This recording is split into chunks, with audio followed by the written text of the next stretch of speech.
마가복음 1장 1절이 위대한 첫 문장이라고 했습니다. 생각나십니까? 하나님의 아들 예수 그리스도의 복음의 시작이다. 예수, 그가 어떤 분인가? 마가가 경험한 예수, 그는 하나님의 아들 그리고 그리스도이시다. 마가복음 전체 구조가 그 한 구절을 설명하는 것으로 되어 있습니다. 1장부터 9장까지가 예수, 그가 하나님의 아들, 신적 권능으로 죄인을 섬기는, 우리를 섬기시는 그리스도의 사역을 보여주고 있습니다. 그리고 10장부터 16장까지가 그리스도, 메시아, 구원자, 하나님의 고난의 종, 십자가를 지고 우리 위해 십자가의 고난의 길을 걸어 죽으시고 우리를 구원하신 그 구속의 길을 보여줍니다.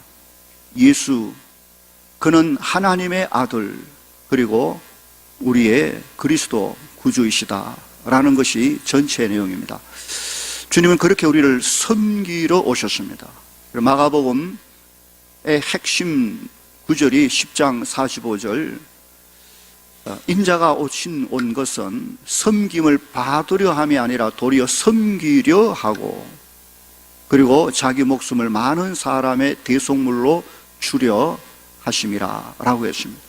섬기러 오신 여호와의 종 그리스도, 그걸 늘 염두에 두고 봐야 됩니다. 그리스도의 공생의 사역에 그가 먼저 하신 것은 하나님의 나라를 전파, 가르치는 사역이었습니다. 그의 가르치신 사역, 그것은 당시 서기관들과 확연하게 달랐습니다. 제가 설교하는 것과도 너무 달랐습니다. 하나님의 아들의 권위로, 권세로 가르치는 그 권세에 사람들은 다 놀랐다라고 했습니다. 얼마나 놀라운지, 그 회중에 귀신 들려 있던 사람 속의 귀신이 잠잠히 있다가 그리스도의 말씀이 선포될 때 말씀 앞에 귀신은 도저히 잠잠할 수 없고 요동치기 시작하다 자기 정체를 드러내고 결국에 쫓겨나가는 말씀의 권세를 보여줍니다. 뿐만 아니라 인생의 모든 질병의 문제도 하나님의 아들 그리스도, 그분 앞에는 아무것도 아닌 것을 먼저 오늘 본문부터 보여주고 있습니다. 29절부터 보면 예수님과 제자들이 회당에서 나오셔서 그리고 시몬과 안드레의 집에 들어가셨다. 시몬, 베드로, 안드레 형제의 집에 들어가셨다. 그런데 그 집에 시몬의 장모가 10병을 앓아 누워 있었다고 했습니다. 시몬의 장모니까 시몬이 결혼했다는 말이죠. 아내도 있었습니다. 고린도전서 9장 5절 보면 바울이 베드로에 대하여 그가 아내를 데리고 복음 사역에 힘썼던 이야기를 하고 있습니다. 천주교에서는 베드로가 독신으로 있었다라고 주장합니다. 그래서 사제들은 다 결혼하지 않는 독신, 성경은 전혀 그렇게 말하지 않습니다. 베드로는 분명히 결혼한 사람, 아내도 있었습니다. 성경이 증거합니다. 천주교는 참 희한합니다. 베드로가 죄가 없다, 무호하다라는 말도 할 뿐만 아니라 예수님의 모친 마리아가 평생 동정녀였다, 그리고 그가 성천했다라고까지 주장을 합니다. 전혀 성경에 없는 말입니다. 예수님의 동정녀로 주님을 낳으신 마리아는 그 이후 여러 야고보를 비롯한 형제를 낳았습니다. 그리고 하늘로 성천한 적은 전혀 아닙니다. 자, 그건 비교해서 볼 수 있죠. 다시 본문에서 보면 시몬 베드로의 장모가 열이 나는 병입니다.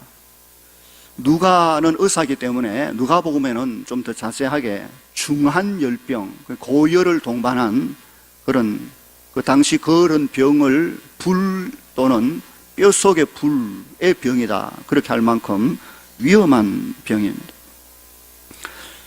그런데 예수님께서 이 시몬의 장모의 집에 오셔서 그 장모가 열병에 고통당하는 것을 보시고 그를 고쳐주시는데 의외로 너무 쉽게 무슨 장모의 믿음을 보시고 이런 것도 아니고 그냥 가셔서 31절에 나아가사 그 손을 잡아 일으키니 열병이 떠나갔다. 그냥 아무것도 아닌 것처럼 그만 일어나세요 하고는 손을 잡아 일으키니 열병은 떠나고 여인은 일어나서 예수님을 수종들었다. 그렇게 했습니다. 귀신 들려 요동치는 자를 향하여 잠잠해라, 시끄럽다, 그 사람에게서 나와 하니까 귀신이 꼼짝없이 나와 버렸습니다. 시몬의 장모 열병으로 고통당하는 그 현장에서 그만 일어나세요 하고 손잡고 일으키니 일어났다. 예수가 누구인지 설명하고 있는 부분입니다. 그가 어떤 권세, 어떤 힘을 가지고 있는지, 영적인 권세를 제압할 수 있는 하나님의 능력, 사람의 육신의 질병은 아무것도 아닌 것처럼 치유해내시는 하나님의 아들의 손길을 보여주고 있습니다. 창조주 하나님의 아들, 그가 손을 잡아 일으키시니 당연히 열병에 걸린 환자가 일어날 수밖에 없지요. 그가 손을 잡아 일으키시니 하는 말을 묵상하면서 여전히 우리도 열병과 같은 이런 온갖 질병, 연약함 속에 낙심하며 고통당하는 우리에게 오셔서 우리의 손을 잡아 일으키시는, 우리를 붙들어 일으키시는, 일어나라 라고 힘 주시고 용기 주시고 믿음 주시는 예수 그리스도, 그분을 볼 수 있습니다. 정말 인생에 있어서 참 무서운 게 죽음이라는 것이지요. 어느 날 죽음이 와서 가자 라고 손붙잡고 가면 꼼짝없이 갑니다. 죽음 다음에 무서운 게 질병이죠. 병이 들면 죽을까 싶어서 늘 무서운 것입니다. 그래서 죽음의 사자가 와서 가자 라고 손잡으면 끌려가서 무덤으로 들어가게 됩니다. 하나님의 아들 예수 그리스도는 오셔서 우리의 손을 잡고 어디로? 생명으로, 삶으로, 영광으로 인도해 가시는 분이십니다. 낙심하고 힘들고 어려울 때 찾아오셔서 그가 내미는 그 손을 뿌리치면 안 됩니다. 하나님의 말씀이 내 심령을 붙들 때 그 말씀의 손을 놓치면 안 됩니다.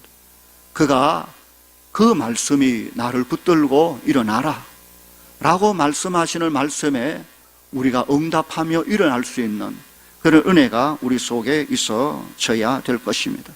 주님요, 이 손을 꼭 잡고 가소서. 약하고 피곤한 이 몸을 폭풍 후 흑암 속 해치사 빛으로 손잡고 날 인도하소서. 아름다운 찬송이 있습니다. 오늘 두 번째로 볼 것은 32절로 34절의 내용인데, 그 보면 점으로 해질 때에 모든 병자와 귀신 들린 자를 예수께 데려오니 온 동네가 그 문 앞에 모였더라. 베드로의 집 문 앞에 모였다. 이날은 안식일입니다. 안식일, 회당에서 가르치고 그날 바로 베드로의 집으로 왔으니까 안식일.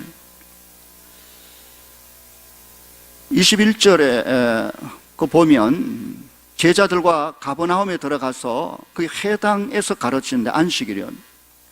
그날 주님은 회당에 있는 사람들에게 천국 복음을, 율법을, 하늘의 진리를 가르치느라 많은 시간을 보내십니다. 그리고 그곳에서 귀신 들린 한 사람을 발견하고 그 속의 귀신을 쫓아내는 일을 하셨습니다.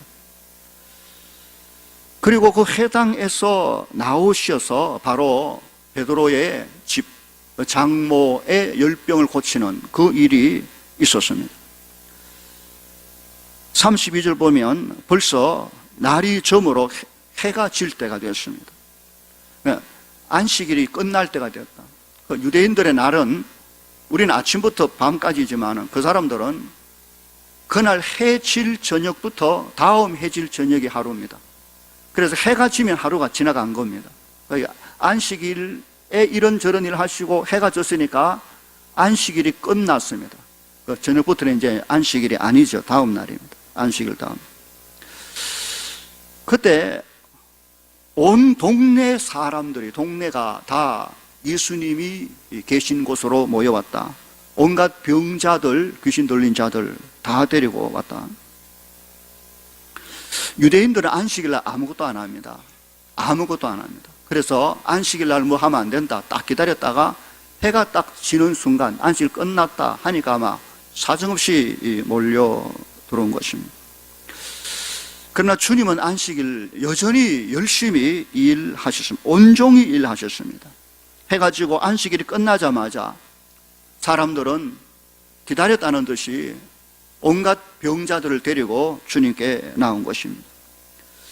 그때부터 주님은 계속 몰려오는 환자들을 위해 기도하시고 그들을 치료하시는 일을 계속하셨습니다. 34절 보십시오. 예수께서 각종 병든 많은 사람을 고치시며 많은 귀신을 내쫓으셨다. 안식일은 아무것도 안 하는 날, 쉬는 날, 노는 날. 그러나 그날 주님은 하루 종일 일하시고 안식일이 끝날 그날 밤에도 몰려오는 환자들을 치료하기에 심히 바쁜 일정을 보내신 것을 보여줍니다. 안식일은 지금 말하면 주일이죠. 우리가 지키는 주일입니다. 우리는 이날에 좀 쉬고 싶어 합니다. 사계명도 안식일을 기억하여 거룩히 지켜라. 여세 동안 열심히 일하고 안식일 쉬어라 라고 말씀하셔서 우리는 할 수 있으면 안식일 아무것도 하지 않는 쉬고 싶은 그날로 생각을 하는 것입니다. 과연 그것이 하나님의 뜻일까? 그러면 왜 예수님은 안식일에 쉬지 않고 오히려 더 바쁘게 하루 종일 가르치고 환자를 고치고 또 밀려오는 사람을 끝까지 기도해주고 사역하고 신방하고 그렇게 상머슴처럼 일하셨을까? 기억해야 될 것은 안식일은 안식의 날이지 노는 날이 아닙니다. 쉼의 날, 참된 쉼이 이루어지는 의미가 안식일입니다. 질병에 걸린 사람은 병에 매인 사람, 고통에 매인 사람입니다. 얼마나 힘든지 모릅니다. 병에 매여 꼼짝없이 병에 매인 그 매인 자를 풀어주는 것이 안식. 그에게 쉼을 주고 병을 고쳐 그 고통에서 풀어주는 것이 그에게 안식을 주는 것이지요. 안식일은 그런 일을 이루는 의미가 있습니다. 귀신에 들리면 정말 완전히 귀신에 사로잡혀 꼼짝할 수 없는 매인 자입니다. 그 귀신에서 그를 풀어주는 것, 귀신을 쫓아내어 그에게 자유, 안식, 참된 쉼을 주는 것이 안식. 바로 그것이 안식일의 중요한 의미 있는 것입니다.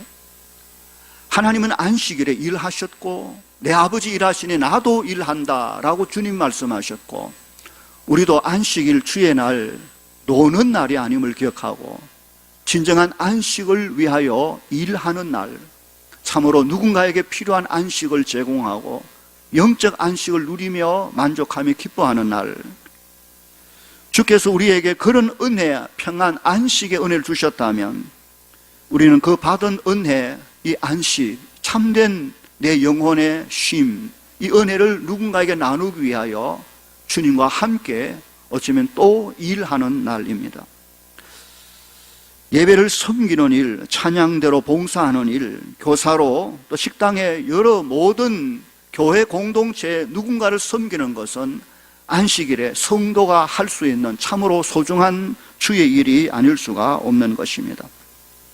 때로 주일이 피곤하고 힘들어도 우리 주님이 안식에 그날에 누군가에게 참 쉼과 안식을 제공하시기 위하여 하루 종일 피곤하도록 일하신 것처럼 오늘 우리도 주님의 영광을 위하여 주의 백성의 안식을 위하여 내게 주어진 사역에 충성 봉사하여 때로 육신이 피곤해도 내 영혼에 하늘의 위로와 만족과 평안으로 채워지는 그런 복된 주의 날, 안식의 날 될 수 있도록 섬기러 오신 예수 그리스도, 정말 힘써 애써 우리를 섬겨주신 그리스도를 본받아 우리 또한 누군가를 섬겨내는 주의 제자가 될 수 있는 은혜가 있기를 주의 이름으로 간절히 축원합니다.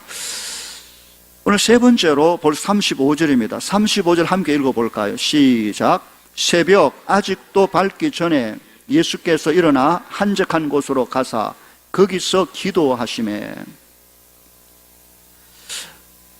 본문에 의하면 어제 안식일 하루 종일 주께서 피곤하도록 사역 일하셨습니다. 해가 지고 저녁 안식일이 끝날 그때 사람들이 더 많이 본격적으로 밀려오기 시작했고, 주님은 그날 밤늦도록 일일이 찾아오는 사람들을 위하여 기도하고 병을 고쳐주고 귀신을 쫓아내는 그런 일을 하셨습니다. 그리고 아마도 밤늦게 많이 피곤하신 상태에서 주무셨을 것입니다. 그리고 그 다음날 아침은 좀 늦게 편히 좀 쉴 수 있어야 되는데, 본문에 주께서 새벽 밝기도 전에 일어나셨다. 지금 말하면 새벽 4시 반 정도, 해가 밝기 전에 벌써 주께서 일어나셨습니다. 왜 일어나셨습니까? 기도하기 위하여. 그리고 한적한 곳으로, 주께서 늘 기도하시는 장소, 그곳을 향하여 나아가 기도하셨습니다. 아무도 방해받지 않는 조용히 하나님과 교제할 수 있는 시간과 장소를 주께서 가지고 계셨음을 보여줍니다. 예수님의 기도 생활은 곧 그의 습관을 쫓아 그 삶 그 자체였습니다. 왜 그렇게 주께서 기도하셨을까? 하나님의 아들인데 그가 왜 기도할 필요가 있을까? 생각해 보십시오. 생각해 보면 그가 하나님의 아들이기 때문에 더욱 그는 기도할 필요가 있는 것입니다. 하나님과 아버지와 아들과의 관계이니까 더욱 교제의 관계가 필요한 것이죠. 그렇게 믿으면 좋은데 뭘 그래 기도 열심히 하면, 믿음 좋으니까 기도 열심히 하는 것이죠. 주님은 바쁘고 중요한 일이 있을 때는 더 많이 기도하셨습니다. 제자들을 선택해야 된다든지, 십자가를 앞둔다든지, 어떤 중요한 일을 앞두고는 특별 기도하는 것처럼 더욱 열심히 엄청 십자가 앞에 놓고는 땀이 땅에 떨어지는 핏방울 같이 되도록 기도하신 모습을 보여줍니다. 마틴 루터는 하루 평소에 1시간씩 기도했다라고 말합니다. 그런데 바쁠 때는 30분씩 기도한 게 아니라 2시간씩 기도했다. 바쁘니까 더 기도해야 했다라는 것이죠. 성경은 우리에게 기도할 때 쉬지 말고, 그래서 호흡처럼 하나님과 교제를 끊지 말라라고 말합니다. 오늘 보면 36절과 38절은 이런 기도가 왜 중요한지를 우리에게 보여주는 예가 됩니다. 36절 보십시오. 시몬과 및 그와 함께 있는 자들이 예수의 뒤를 따라가 만나서 이르되 모든 사람이 주를 찾나이다. 이러시되 우리가 다른 가까운 마을로 가자. 거기서도 전도하리니 내가 이를 위하여 왔노라 라고 하셨습니다. 시몬과 다른 제자들, 그들 지난밤 주님과 함께 환자들을 맞이하고 기도하고 돕는 일에 다 피곤하여 늦게 잠들었을 것입니다. 그 다음날 새벽이 됐는데 수많은 사람들이 아직 해도 안 됐는데 병자들을 데리고, 귀신 들린 자들, 고통의 메인 자를 데리고 주님이 계신 곳으로 몰려온 것입니다. 뭔가 시끌벅적하게 된 것이죠. 그런데 제자들이 보니까 정작 계셔야 할 예수님 보이지 않습니다. 이들을 맞이하고 치료하고 고치고 해야 할 주께서 온데간데 없는 것입니다. 아니, 예수님이 어디 가셨을까? 찾았겠죠. 주님이 가실 때 있다. 거길 거야. 어디? 기도하는 곳. 한적한 기도하는 장소. 그래서 그들이 주님이 기도하고 계신 곳으로 찾아갑니다. 가서 만납니다. 뭐라고 말했을까요? 아니, 지금 수많은 사람이 병 고치려고 와 있는데 주님 여기 계시면 어찌합니까? 그런 뜻으로 말했을 수 있습니다. 주님 여기 뭐 하고 계십니까? 지금 기도하는 게 중요합니까? 사람들이 몰려왔는데 그들을 맞이하고 치료해야 되지 않겠습니까? 했을 것입니다. 그때 주께서 어떻게 대답하셔야 하겠습니까? 그러냐? 내가 몰랐네. 미안하네. 빨리 가서 그들을 맞아 치료합세. 라고 해주셨을까? 그게 아니었습니다.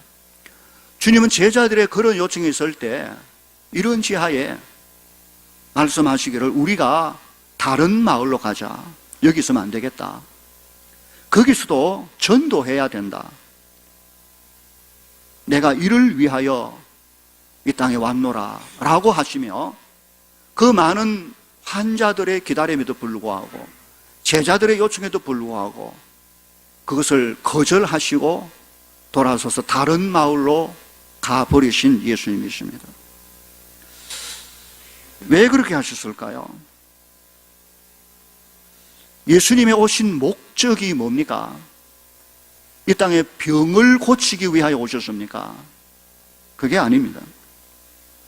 주께서 오신 목적을 분명히 밝히시기를 전도하기 위하여 하나님의 나라 복음을 전파하기 위하여 잃어버린 영혼을 구원하기 위하여 하나님의 나라 복음을 전파하기 위하여 왔지 내가 병을 고치기 위한 목적을 가져온 거 아니라고 말씀하신 것입니다.